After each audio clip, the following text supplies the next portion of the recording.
Hi guys, as promised quite some time ago, I was going to do a quick rundown on how I've got this Phantom set up. This is the Zeta FX-61 Phantom. What I'm going to do in this video is quickly run through exactly where I've got things set up and the logic in the way I've gone about setting this aircraft up.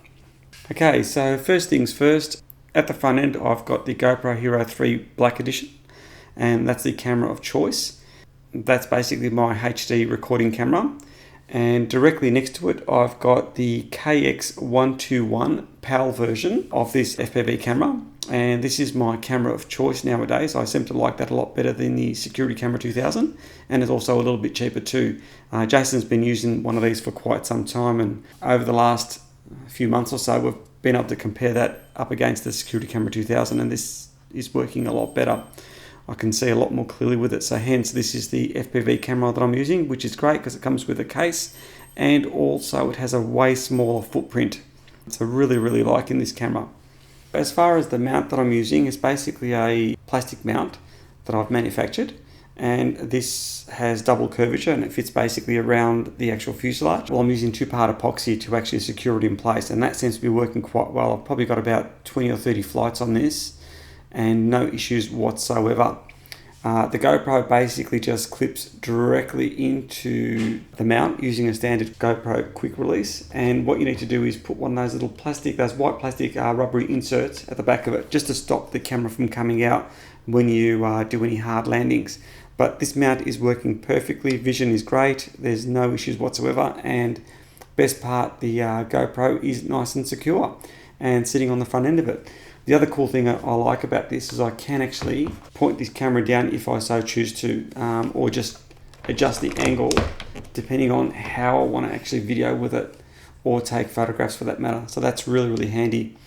Now, having the actual GoPro mounted so far on the nose has advantages and disadvantages. First thing you'll notice is the GoPro sits quite low, which means it's sitting just above the top of the fuselage, so it's not sitting up really high and causing a lot of drag. So that's one of the advantages with it. Obviously, as you can see, you can angle it down. That makes it great, which means the nose not in view. You've basically got clear vision from the GoPro itself.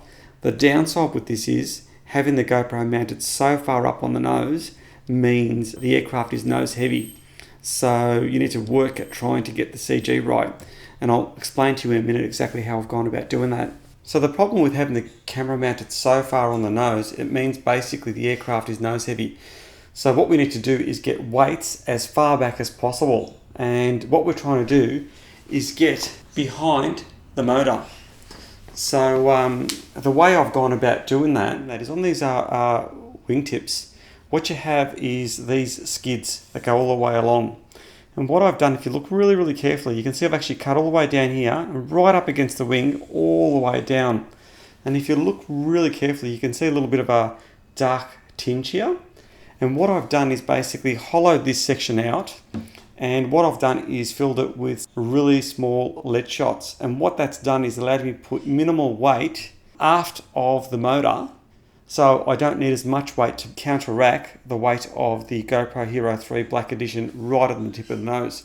So that's probably the only real major issue I had. Having said that, it was a little bit of a hassle doing this, but it wasn't such a big deal at all. So basically all I did was hollow it out, drop some lead shots in there. I used some white glue just to secure them in place, and then what I did was basically use two-part epoxy to glue the skid back in place, and I've done that to both of the skids, and that's pretty much done the job.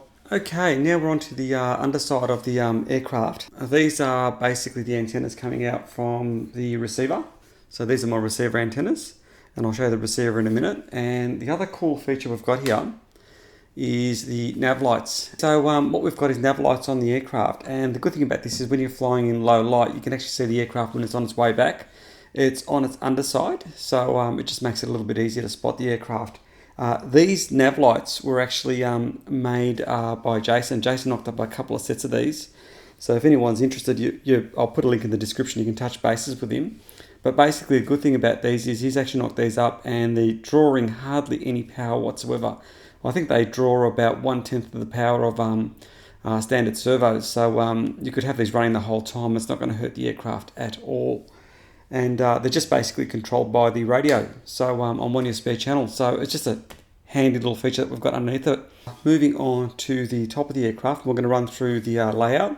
Okay, so what we have is the ESC at the back of the aircraft and the battery in place. We've got everything as neat as humanly possible on the aircraft. We've got all the wiring looms up around the sides of the fuselage and a 5,000 milliamp hour battery that sits in there. So what we've done is we've also made a tray which supports the StormOSD, which just makes sure that it's sitting nice and level. GPS is just double-sided taped on, and that just sits there. And we've got the main switch controller for the OSD where you can change different settings, etc. This is actually just Velcroed on, so that just pops off like that, and you can sort of see underneath it.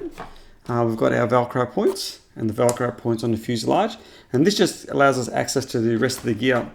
Now what we've also got is the receiver. Now these receivers are absolutely fantastic as far as range goes. And basically the receiver, the two antenna wires, as you can see, these two antenna wires just stick through the sides there, through those two little holes there. We've also got a little battery stop here.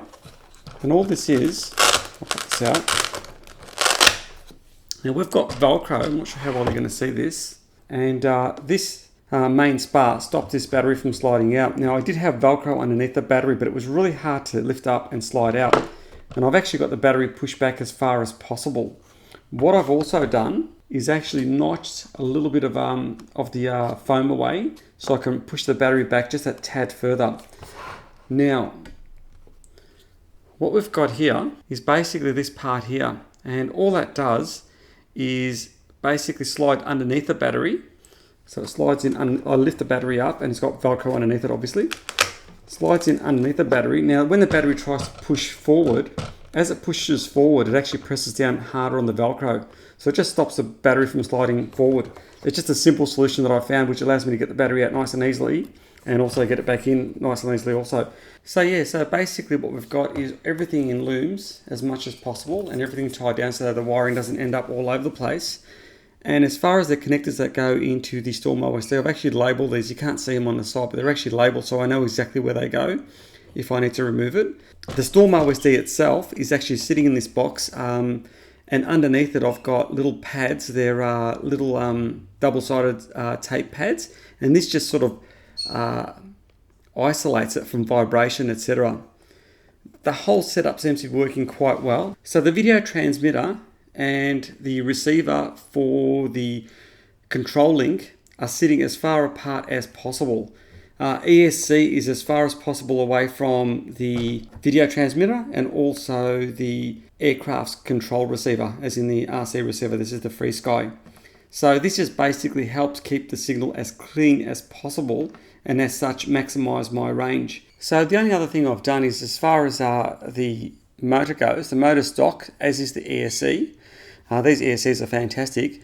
I'm running a 9x6 APC prop. That's the only thing I've changed on it, the prop and the prop adapter.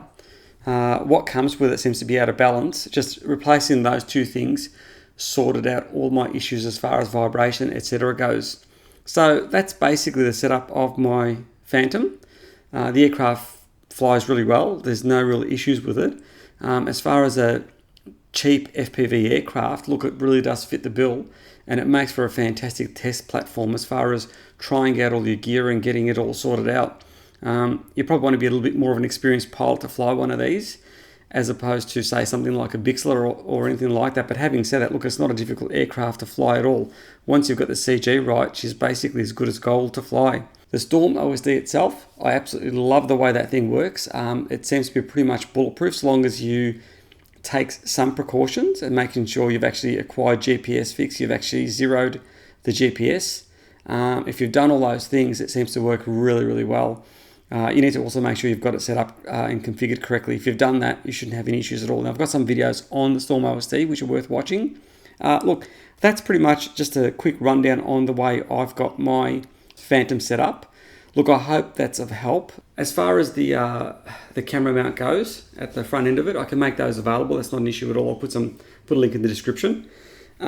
Look, it flies really well. There are no real major issues with this aircraft.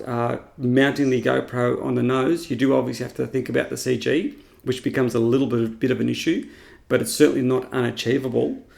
And the aircraft flies well. Look, it performs. Its cruise speed is quite reasonable, especially with this configuration. And with that 5,000 milliamp hour 3S battery, I'm getting around about 45 minutes flight time.